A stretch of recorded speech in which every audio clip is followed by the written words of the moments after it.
Iya. Jadi tanggung jawab terbesar pendidik itu ada di seorang ayah. Itu ada di Quran. Allah Subhanahu wa taala menyebutkan a'udzubillahi minasyaitonir rajim. Ar-rijalu qawwamuna 'ala an-nisa. Jadi laki-laki itu adalah qawwam, ya, pelindung, pemimpin, pendidik bagi keluarganya. Keluarga siapa saja, berarti istrinya, anak-anaknya, ya. Walaupun suami ada di luar, tapi suami harus memastikan bahwa pendidikan di rumah itu tetap berjalan, ya, sesuai dengan aturan Islam, gitu.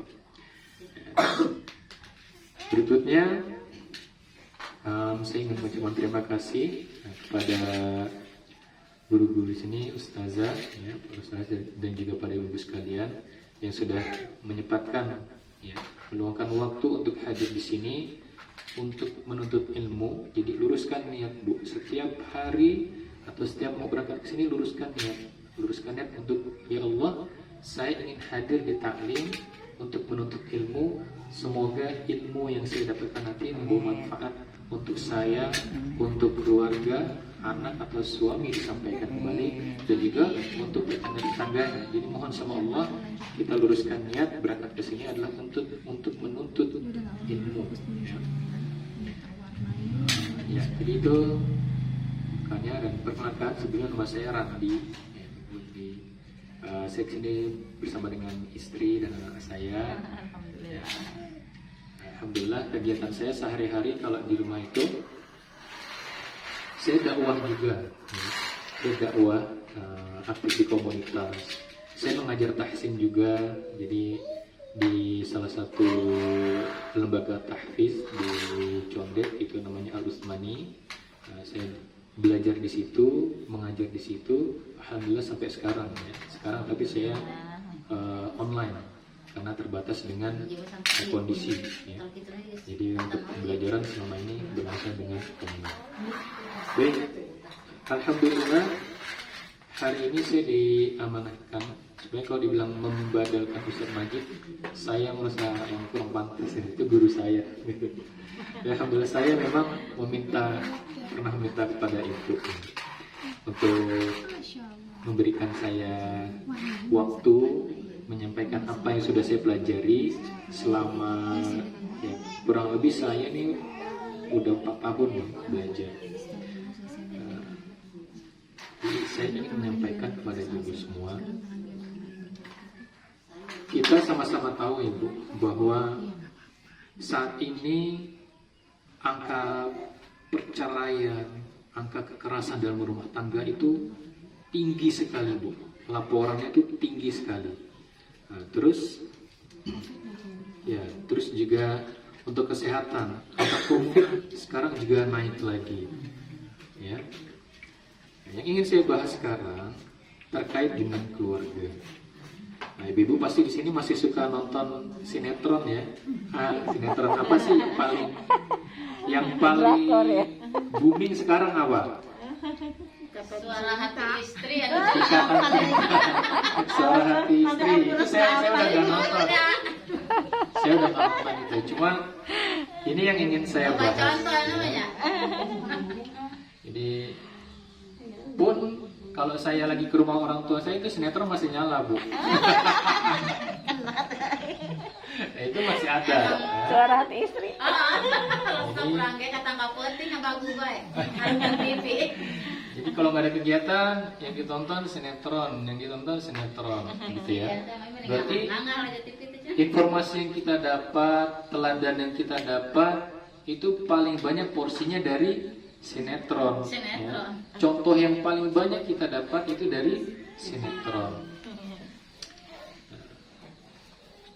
Hari Jumat lalu saya baru belajar bahwa Allah Subhanahu wa taala itu menanamkan cinta dalam diri manusia itu ada 3, ya. Ada berapa, Bu? 3, ya. Yang pertama itu namanya, ini dalam bahasa Arab, ya, cinta naluri nau ini apa?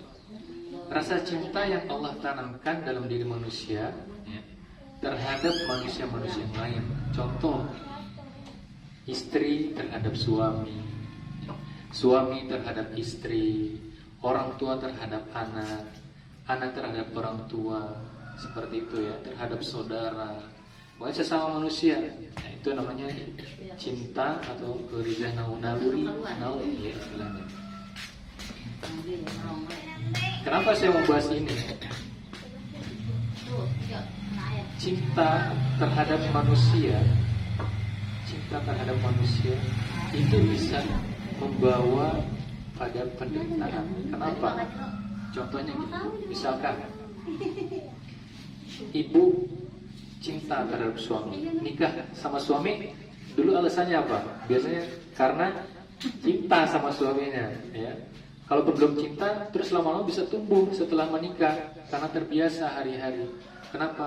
Karena suami saya perhatian, karena suami saya belikan sesuatu yang saya suka, karena suami saya memberikan penghidupan yang cukup. Nah, itu tumbuh cinta terhadap suami sebabnya itu. Kenapa cinta sama anak? Karena anak saya nurut, karena anak saya ganteng, karena anak saya soleh, karena anak saya cantik, gitu ya.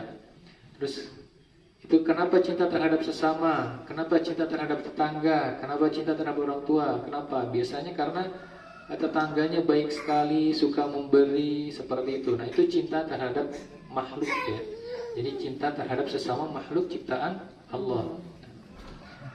Cinta terhadap makhluk nih Bu, itu bisa berbunga-bunga sekali, bisa dalam sekali, bisa tinggi sekali, ya. Tapi seketika juga itu bisa membawa penderitaan. Kayak gimana contohnya? Ya, awal-awal nikah cinta sama suami, suami memberi perhatian, suami mencukupi kehidupan kita.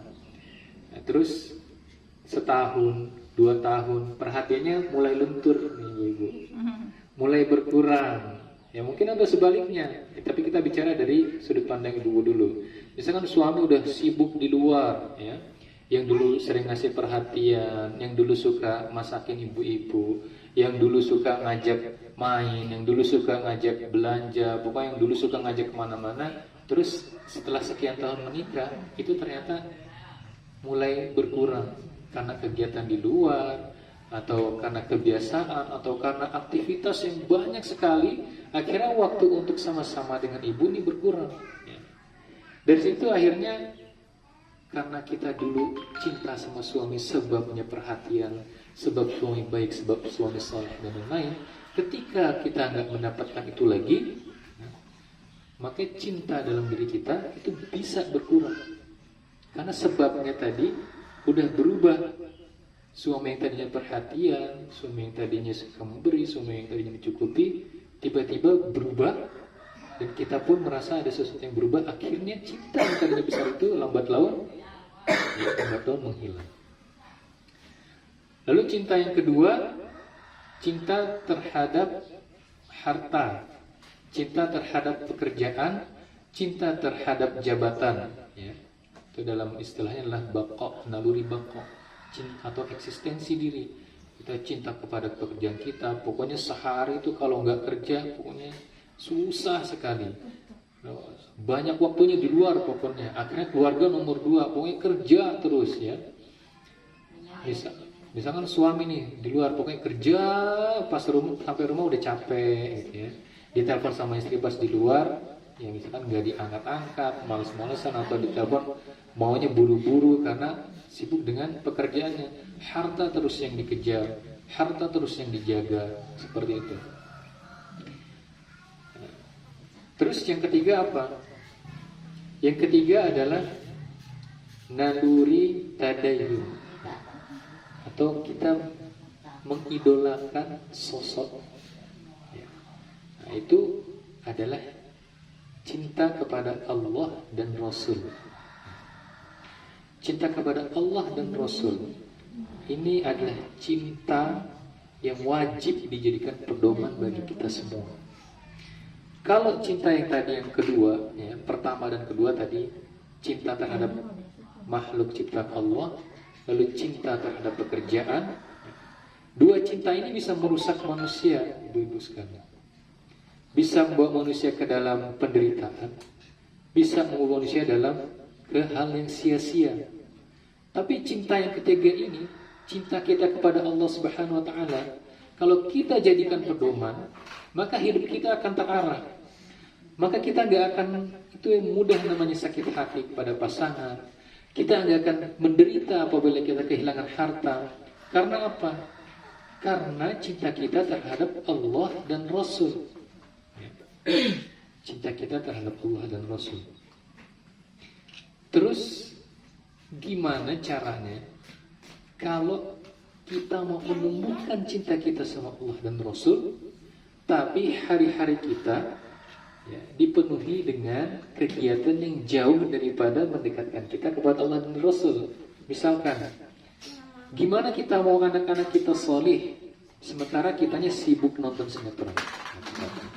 Gimana mau kita anak-anak kita solih sementara ayahnya nggak pernah ngajarin? Gimana mau suami kita solih, gimana mau istri kita solih sementara kita disibukkan sama hal-hal yang menjauhkan kita dari Allah dan Rasul? Itu nggak akan pernah ketemu.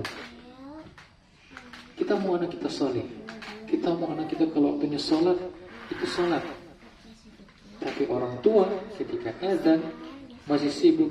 Aduh ya Allah, itu kenapa sih, siapa namanya kalau dikatakan cinta tuh, kenapa sih harus begitu adegannya? Aduh nanti ini lagi sibuk nih, aduh tanggung. Gimana kita mau menunjukkan itu? Gimana anak-anak itu akan mengidolakan siapa, orang siapapun yang terus-terus informasinya, fotonya, videonya diceritain ke anak itu. Anak itu bisa mengidolakan orang tuanya, ayah ibunya. Karena apa? Sehari-hari melihat ayah ibunya, dia kagum dengan ayah ibunya. Jadi kalau kita mau pasangan kita, anak-anak kita menjadi hamba Allah yang taat terhadap Allah, terhadap Rasul, maka munculkan kehidupan Rasul dulu seperti apa dalam keluarga. Munculkan sosok Rasulullah itu dalam keluarga. Contohkan, anak itu nggak perlu disuruh, Bu. Waktunya sholat, jangan disuruh sholat. Ini saya pesan ya, Bu. Jangan anak-anak disuruh sholat sama ngaji sebelum kitanya sholat dan ngaji. Jadi anak-anak itu bukan disuruh, tapi diteladani, dicontohkan. Coba ya, ibu nggak usah ngomong ke anak-anak. Sholat, waktunya sholat, ngaji, ini baca Quran, dan kehidupan sehari-hari mencontoh Rasulullah. Nanti lambat laun insya Allah ketika waktunya sholat, anak ikut sholat. Atau ketika sudah masuk waktunya sholat, orang tua lupa, anak mengingatkan sudah masuk waktu sholat. Jadi anak itu sebenarnya nggak perlu disuruh, apalagi kalau masih prabalik. Prabalik itu usia yang belum balik. Biasanya kalau usia balik itu kan 15 tahun, dalam Islam itu biasanya 15 tahun. Kalau anak belum 15 tahun, terkait dengan kecintaan terhadap Allah, bagaimana menumbuhkannya, itu bukan kita suruh, tapi kita contohkan. Kalau mau anak-anak taat sama Allah, kalau mau anak-anak taat kepada Rasulullah, cinta kepada Rasulullah, mengikuti apa yang Rasulullah ajarkan, kita dulu contohkan. Contohkan pada saat kita beribadah, kita nikmat sekali kita sholat. Contohkan hari-hari kita mencontoh Rasulullah. Nah, gimana kalau kita mau mencontohkan Rasul, tapi kita sendiri nggak kenal sama Rasul? Gimana mau menerapkan hari-harinya Rasul, kalau kita sendiri nggak belajar bagaimana hari-harinya Rasul? Bagaimana Rasulullah dalam mendidik sahabat? Bagaimana Rasulullah dalam menjaga dirinya? Bagaimana Rasulullah dalam mendidik pasangan? Bagaimana Rasulullah dalam mendidik anak-anaknya? Gimana kita mau memiliki keturunan yang soleh-solehah, yang taat, kalau sosoknya Rasul nggak kita hadirkan, sosoknya Rasul nggak kita contohkan? Sementara